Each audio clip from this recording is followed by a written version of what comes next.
You, John Fitzgerald Kennedy, do solemnly swear I, John Fitzgerald Kennedy, do solemnly swear that you will faithfully execute the office of President of the United States that I will faithfully execute the office of President of the United States and will, to the best of your ability, and will, to the best of my ability, preserve, protect, and defend the Constitution of the United States. preserve, protect, and defend the Constitution of the United States. So help you God. So help me God.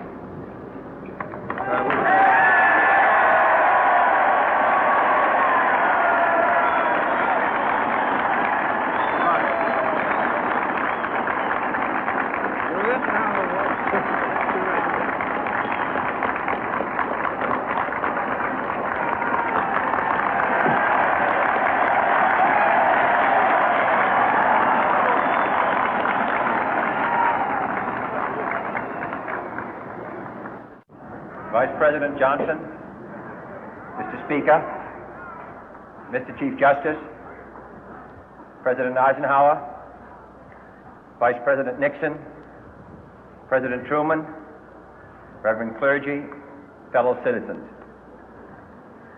We observe today not a victory of party, but a celebration of freedom, symbolizing an end as well as a beginning, signifying renewal as well as change.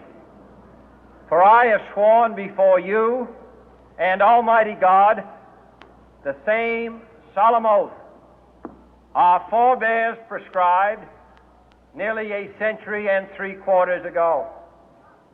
The world is very different now, for man holds in his mortal hands the power to abolish all forms of human poverty and all forms of human life. And yet the same revolutionary beliefs for which our forebears fought are still at issue around the globe. The belief that the rights of man come not from the generosity of the state, but from the hand of God. We dare not forget today that we are the heirs of that first revolution.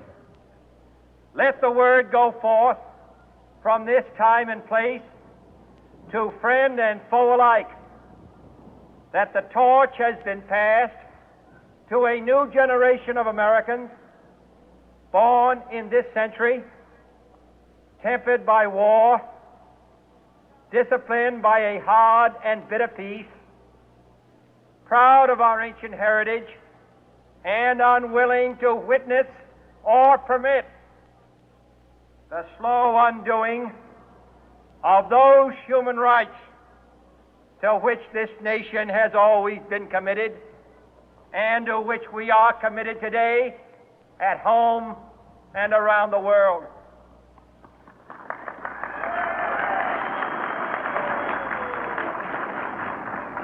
Let every nation know, whether it wishes us well or ill, that we shall pay any price, bear any burden, meet any hardship, support any friend, oppose any foe to assure the survival and the success of liberty.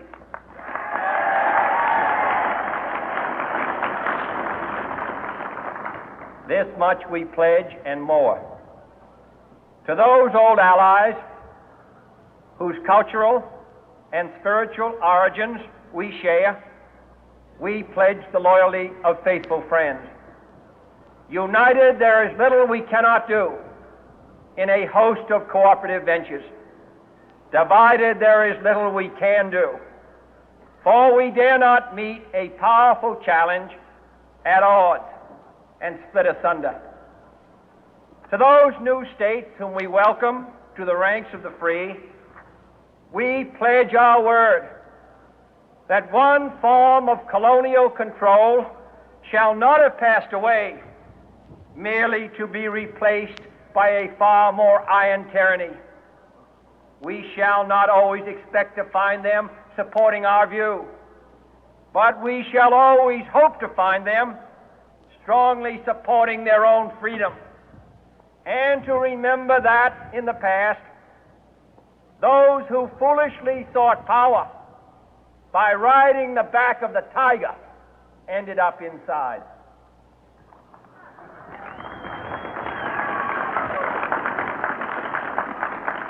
To those people in the huts and villages of half the globe struggling to break the bonds of mass misery, we pledge our best efforts to help them help themselves for whatever period is required, not because the communists may be doing it, not because we seek their votes, but because it is right.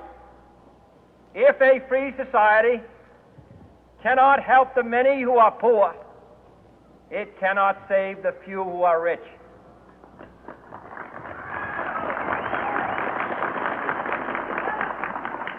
To our sister republics south of our border, we offer a special pledge to convert our good words into good deeds, in a new alliance for progress, to assist free men and free governments in casting off the chains of poverty. But this peaceful revolution of hope cannot become the prey of hostile powers. Let all our neighbors know that we shall join with them to oppose aggression or subversion anywhere in the Americas. And let every other power know that this hemisphere intends to remain the master of its own house.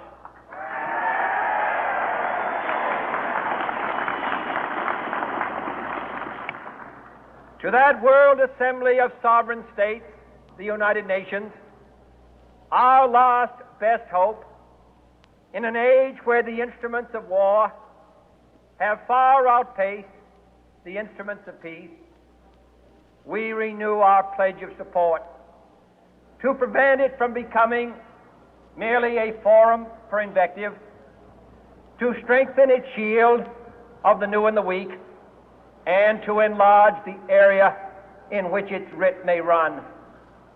Finally, to those nations who would make themselves our adversary, we offer not a pledge, but a request that both sides begin anew the quest for peace.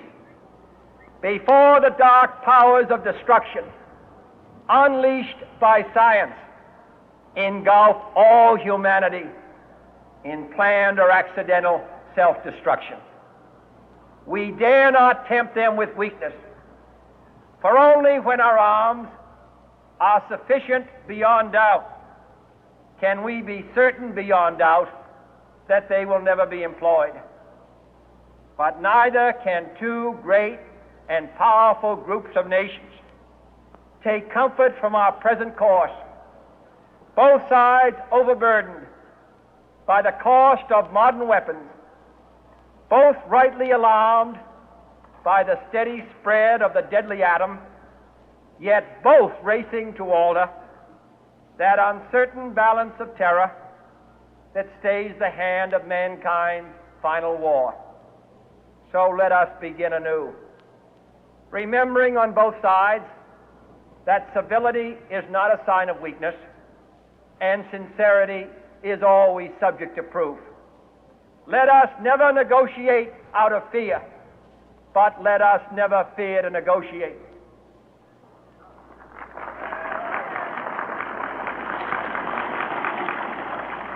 Let both sides explore what problems unite us, instead of belaboring those problems which divide us.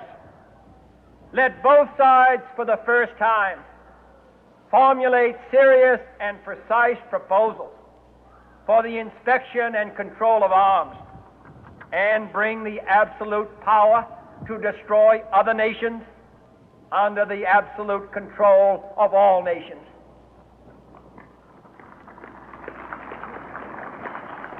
Let both sides seek to invoke the wonders of science instead of its terrors.